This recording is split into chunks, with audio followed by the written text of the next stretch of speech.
Assalamualaikum. Hi. Today we're going to talk about discs and disc problems. So, what are discs?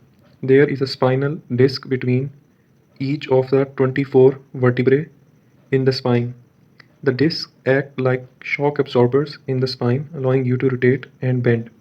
The rubbery discs, also called as intervertebral discs, are filled with gel-like fluid, making the spine flexible.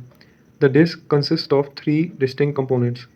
One is central nucleus pulposus, peripheral annular fibrosis, and there are basically two annular fibroses, and then we have two vertebral end plates. So the vertebral end plates are basically the above vertebrae inferior and the below vertebrae superior surface in which the disc is located.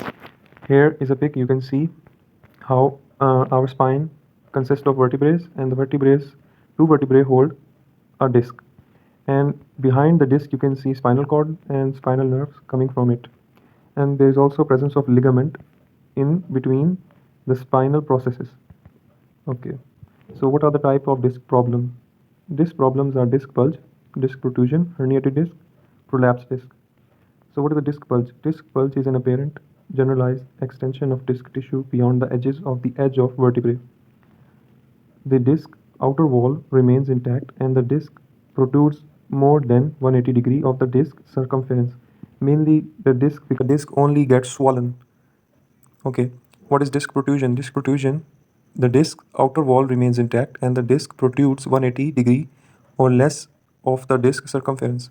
Now here it's not that severe, meaning the wall of the disc, the spongy wall that we saw in the pic, does not get damaged. It does not tear. It just moves a bit. And the herniated disc, now this is a severe type. The bulging disc outer wall allowing the inner fluid nucleus pulposus to escape. Now this is a severe type. And what is prolapse disc? Now prolapse disc is a severe type of herniated disc. Occurs when the outer fiber of the intervertebral disc are injured and the soft material known as nucleus pulposus ruptures out of its enclosed space. And the other type is degenerative disc disease. Occurs when the cushioning in your spine begins to wear away. The condition is most common in older people, and basically all disc problems like bulge herniation might occur due to presence of any degenerative disc disease like osteoarthritis, scoliosis, spinal stenosis, spondylosis, and low back pain. Low back pain can also cause disc problems if the low back pain becomes prolonged, chronic. And here is a pic where we can see how a normal disc looks, a degenerative disc look, a bulging disc look, a herniated disc look, and a thinning disc looks. Okay, so what are the signs and symptoms? The first sign is pain. Pain comes and goes, lasting for weeks or months at a time. Leads to numbness or tingling in case of nerve compression in your arms or leg, depending upon the location. Radiates down your buttocks and lower back. Worsens with sitting, bending, or lifting. Muscle spasm is present. Pain can be mild, moderate, or severe. Pain may start or stop. Pain makes working and carrying out activity difficult. Causes of disc problem: bad posture, degenerative disc disease, general wear and tear as we age, which is a natural process. Injury or trauma, lifestyle, like if you're an athlete or a heavy gym worker or a labor. Occupational hazard, work that requires repetitive lifting, bending, standing, and driving. And then we have obesity. So, how do we diagnose a person to have any disc problem? First is diagnostic test, MRI, X-ray, or CT scan. Other than that, we have physical examination where we check nerve function, where we check pain levels and strength of the muscles of the back. And we also assess a patient's medical history. Okay, so what are the diagnostic findings? If there is a bulge or herniation present, with the help of MRI, we have confirmed it, then we measure the millimeters. If a small bulge is present, then it is only 1 to 3 millimeter, whereas over 4 millimeter is considered moderate. A bulge of 7 millimeter plus is considered severe. Okay, so what are the medications? The medications are NSAIDs, muscle relaxants, pregabalin, and sometimes like Dicloran, Tramadol, these are medications, Voltral, these medications are also given, but sometimes the administration of medication is not through tablet, it's through injection. Okay, we also have another injection which is epidural steroidal injection, which is given in cases of spinal stenosis or herniated disc. Some doctors may also prescribe multivitamins, calcium tablets, medical supportive garments such as lumbar belt, which is not a medication, but it can be included here.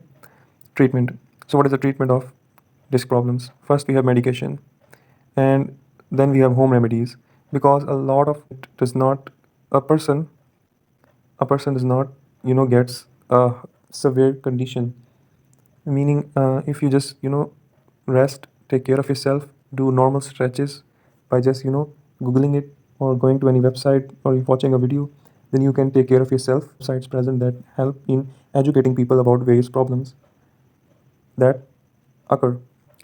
Okay, so in home remedies, you can do resting, you can have massage, you can use yoga, or you can reduce your weight and apply heat or cold to minimize or control your pain. Normally, if you have a disc bulge or herniation, the pain usually is severe for first 1 to 2 weeks. But after 1 to 2 weeks, there is some mobility, meaning you can be able to move because the severity becomes reduced. Okay, other than that, you can do physical therapy. Physical therapy helps in controlling your acute stages of low back pain or acute stages of bulges or herniation.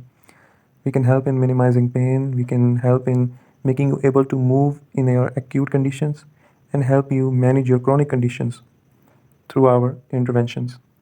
Then we have surgery. Now, surgery is only recommended in persons or patients which have more than 6 millimeters or 7 millimeters of disc herniation.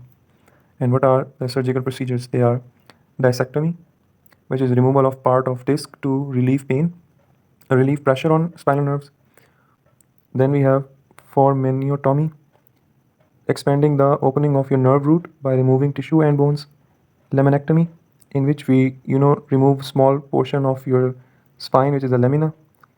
We have osteophyte removal, in cases of any fractures, you have bony spur present in your spine. Spinal fusion, during procedure your surgeon connects two or more vertebrae to improve stability. So there we have the surgical procedures. In a lot of cases, the disc bulge or herniations are not that severe. In the acute stages, they are very severe, but as time pass in a week or 2 week, the symptoms they gradually decrease, and the person can move himself limitedly, but he can move himself.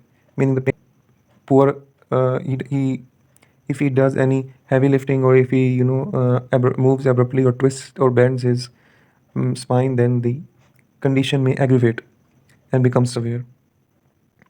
But normally it's not a very severe condition, and the people recover from disc bulges or herniation without going into any surgery.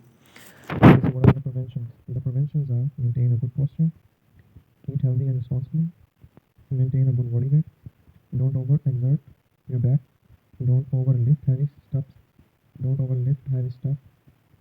be wary of your environment and climate. Meaning, if in cases of winter, and if in winter climate, and you lift heavy objects repetitively, they might cause low back. And always use good and correct. Body mechanics is basically how we use our body and try to perform various activities or tasks. How to position your arms when lifting, how to bend properly or correctly, how to twist your spine, and these all are body mechanics. And then we have use good ergonomic sitting and sleeping furniture. Meaning, ergonomics is basically having such a chair or having such a bed or lying furniture that is good for your spine, that gives support to your spine the right way. There are various chairs designed in such a way that they are comfortable for people while they're in their offices or while they're in their home. These support the spine correctly. They don't exert force on the spine, because if you sit on any chair which is not ergonomically made, it's a rough chair, then you will sense that the chair only supports a portion of your spine and doesn't cover the rest of the spine. Meaning, if you have a simple wooden chair, then a wooden chair wouldn't go beyond your thoracic region, it would not support your head or your cervical spine. It will just be on the level of thoracic region. So with what this does is that it puts pressure on your lumbar area. And basically ergonomics mean that you have a comfortable, a correct furniture. So basically ergonomics is the concept of having a well designed or well made furniture or equipments for your working environment or your um, house or home or office.